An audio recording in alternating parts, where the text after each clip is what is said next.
जी नमस्ते। मैंने एक प्रश्न अभी डाला हुआ है कि मनुष्य में पाचन क्रिया के क्रम में अवशोषण यानी कि अपशोषण से संबंधित निम्न में से कौन से कथन सही हैं।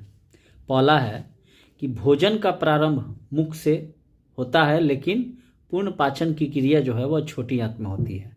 तो यहाँ से देखिए प्रश्न कैसे 3-4 जो ऑप्शन मैंने दिया हुआ है कि इसमें से कौन सा कथन जो है वो सही है। तो पहला जो था कि भोजन का पाचन कहाँ से शुरू होगा, तो मनुष्य के मुख से भोजन का पाचन शुरू होता है और पाचन की क्रिया जो है पूर्ण कहाँ होती है, तो छोटी आंत में। तो एक ही लाइन में 2 प्रश्न हुए।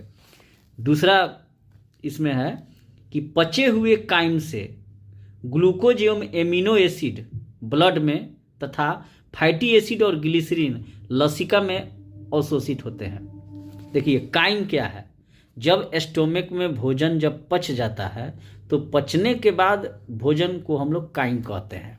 तो जब पचे हुए काइम से ग्लूकोज और एमिनो एसिड का अवशोषण कहाँ होगा, ब्लड में। यही प्रश्न पूछेगा कि पचे हुए काइम से ग्लूकोज एवं एमिनो एसिड का अवशोषण जो है कहाँ होगा, तो ब्लड में।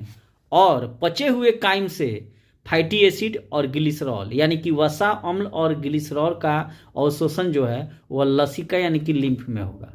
और याद रखना है लसिका यानी कि लिम्फ केवल एक ही दिशा में बहती है और वो भी एक प्रकार का ब्लड की तरह ही कनेक्टिव टिश्यू है लसिका।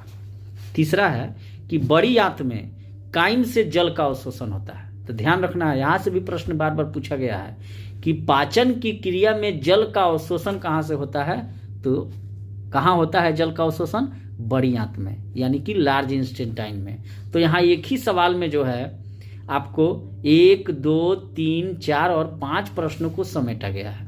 तो इसको ध्यान रखना है। Thank you.